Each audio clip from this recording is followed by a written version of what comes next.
जागते रहना, साड़ते ना रहना। हकीम राना सनाउल्लाह इमरान खान को बार बार ये कह रहे हैं, कभी आओ ना खुशबू लगा के। कौमी यूथ इमरान खान से पूछती है कि हमें आपसे मोहब्बत करके वफा करके क्या मिला। खान साहब कहते हैं बाबा जी का टुल्लू। कौमी यूथ भी किसी से कम नहीं। जब जमान पार्क पुलिस इमरान खान को गिरफ्तार करने के लिए पहुंचती है तो कौमी यूथ भी आगे से अर्ज करती है। ख्वाजा आसिफ कहते हैं कि इमरान खान सारी पार्टी को कह रहा है कि जेल भरो तहरीक, लेकिन खुद चूहे की तरह घर में घुस के बैठा है। गजब बेइज्जती है। दूसरी जानिब इमरान खान के वकील कहते हैं कि इमरान खान गिरफ्तारी देने के लिए तैयार है, लेकिन डॉक्टर्स अभी इजाजत नहीं दे रहे। मैं पागल हो जाऊंगा। हम पुलिस का रात भर कौमी यूथ को जलील करने का सख्त अल्फाज में मजम्मत करते हैं। पुलिस का जमान पार की हदूद में जागते रहो का गश्त, यानी कि बेचारे जब भी कौमी यूथ सोने की कोशिश करती है ना तो पुलिस अपना हूटर लेके ना हारन लेके वहाँ से गुजरती है और कौमी यूथ ऐसे जाग जाती है कि बेचारे पुलिस वाले आगे इमरान नियाजी को गिरफ्तार करने के लिए। अब आते हैं अपने पिंडी बॉय शेख रशीद साहब की तरफ। कहते हैं कि 15 दिन मैंने ससुराल में गुजारे और 2 रातें बड़ी मेरे पे सख्त रही और मुझे मेरा घड़ी, मेरा पर्स और मेरे पैसे वापस कर दो, नहीं तो मैं तुम लोगों पे मुकदमा कर दूंगा आगे से, पुलिस कहती है।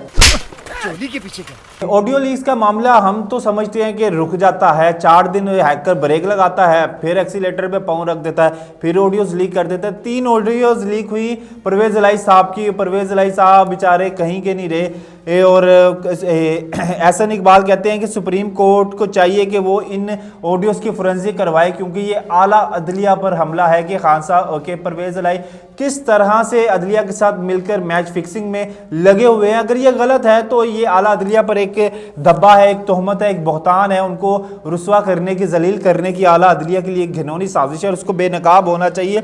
इससे पहले राना सनाउल्लाह ने भी कहा कि सुप्रीम कोर्ट इस चीज़ का नोटिस ले, क्योंकि ऑडियो में परवेज इलाही साहब जो है ना वो अपने मन पसंदीदा जज से केस लगवाने की बातें कर रहे हैं और परवेज इलाही साहब बेचारे 2 दिन की उनके पास आई थी वजारत आला और किसी को मुंह दिखाने जोगे नहीं रहे। वो भी 4 दिन की चांदनी फिर अंधेरी रात है। बेचारे आए थे बड़ी मुश्किलों से, बड़े मिनतों से खान साहब ने उनके पास 4 दिन उनको वजारत के मज़े लेने दिए। उसके बाद वो भी अब घर बैठे हुए हैं। मोनस इलाही साहब बाहर बैठे हुए हैं और परवेज़ इलाही साहब की ऑडियो वीडियो लीक के और उनकी बेगम जो मुबैना तौर पे जो उनकी बेगम का कहा जा रहा है, उनकी जवान एक बेगम है, उनके जो उन पर जो मुकदमात हो रहे हैं, ये सारे मामले जो है ना खान साहब के गिर्द घेरा तंग है।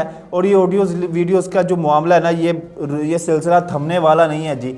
और खान साहब डरते वरते नहीं है, लेकिन घर में घुस के बैठे हुए हैं। कौमी यूथ के हसार में ख़वातीन के ने घेरा हुआ है इनको जमान पार्कों के, किसी तरीके से ये खान साहब बस पहुंच जाए वहाँ पे। अब देखते हैं कि खान साहब क्या करते हैं और इनकी गिरफ्तारी क्या होती है, कब अमल में लाई जाती है और फोरेंसिक होता है तो परवेज़ इलाही के लिए आगे कितना शिकंजा तंग किया जाता है।